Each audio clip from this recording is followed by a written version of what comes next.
தம் கிருபை பெரிதல்லோ என் ஜீவனிலும் அதே இம்மட்டும் காத்ததுவே இன்னும் தேவை கிருபை தாருமே இன்னும் தேவை கிருபை தாருமே. ஆண்டவரும் அருமை இரட்சகருமாகிய இயேசு கிறிஸ்துவின் ஈடு இணையற்ற நாமத்தில் சேனைகளின் கர்த்தர் ஊழியத்தின் மூலம் 14/7/2025 இந்த நாள் உங்களுக்கும் உங்கள் சந்ததிகளுக்கும் சமாதானத்தின் நாளாக அமைய போகிறது என்று மனதார வாழ்த்துகின்றேன். இன்று நாம் அறியவிருக்கும் கிருபையின் வார்த்தைகள் மத்தேயு 22 அதிகாரம் 44 நான் உம்முடைய சத்துருக்களை உமக்கு பாதபடியாக்கி போடும் வரைக்கும் நீர் என்னுடைய வலது பரிசத்தில் உட்காரும் என்று கர்த்தர் என் ஆண்டவரோட சொன்னார். கத்தோலிக்க வேதாகமம் இவ்வாறு கூறுகின்றது. ஆண்டவர் என் தலைவரிடம், நான் உம் பகைவரை உமக்கு அடிபணிய வைக்கும் வரை நீர் என் வலப்பக்கம் வீற்றிரும் என்று உரைத்தார் என்கின்றது.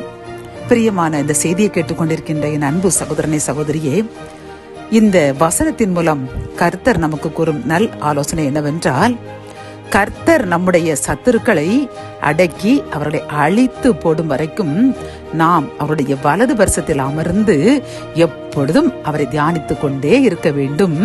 துதிக்கு பயப்படத்தக்கிற கர்த்தர் துதியின் மத்தியில் வாசம் பண்ணும் என் அன்பு தெய்வம் நம்முடைய துதியை ஏற்றுக்கொண்டு நாம் அவர் வலது பரிசத்தில் அமர்ந்திருக்கின்ற அந்த நேரத்திற்காக, அந்த தருணத்திற்காக அவர் மகிழ்ந்து நம்முடைய சத்துருவை முற்றிலும் அழித்து அவர்கள் இருக்க இடம் கூட தெரியாத அளவிற்கு அவர்களை நிர்மூலமாக்கி நம்முடன் இருப்பதை நிரூபித்து நம்மை மகிழ்ச்சியுடன் தலை நிமிர்ந்து வாழச் செய்வேன் என்று வாக்கு கொடுக்கின்றார். பிரியமானவர்களை, இந்த செய்தியை கேட்டுக்கொண்டிருக்கின்ற நாம் எப்படி இது தாவீதுக்கு கூறின ஒரு சங்கீதம். தாவீதை பார்த்துதான் ஆண்டவர் கூறுவார், நீ நான் உன் சத்துருவை அழிக்கும் வரை என் வலது பரிசத்தில் அமரும் என்று கூறினார். இதே வார்த்தையை தான் இன்று நமக்கும் கூறுகின்றார். ஆகவே நாம் அது அழிக்கும் வரை மட்டுமல்ல, நம் வாழ்நாள் முழுவதும் கர்த்தருடைய வலது பக்கத்தில் அமர்ந்திருந்தோம் என்றால், அவர் பாதத்தில் காத்திருந்து அவரை மட்டுமே நம்பி இருந்தோம் என்றால், கர்த்தர் நம் எதிரிகளை அழித்து நம்மை தலை நிமிரச் செய்வார். நம்மை மட்டுமல்ல, நமக்காக நம் சந்ததிகளையும் ஆசீர்வதிப்பார். ஆகவே நாம் அவரது வலது பரிசத்தில் அமர தகுதி உள்ளவர்களாக எப்பொழுதும் துதிப்போம், பாடல் பாடி அவரை மகிமைப்படுத்துவோம். நாமும் நம் சந்ததிகளும் சத்துருக்களின் பயமின்றி மகிழ்ச்சியுடன் சமாதானத்துடன் வாழ்வோம். என் அன்பு தகப்பனே, இந்த கிருபையின் வார்த்தைகள் மூலமாக உம்முடைய சத்துருக்களை பாதபடியாக்கி போடும் வரைக்கும் என்னுடைய வலது பரிசத்தில் அமரும் என்று நீர் கூறின கிருபையின் வார்த்தைக்காக நன்றியப்பா.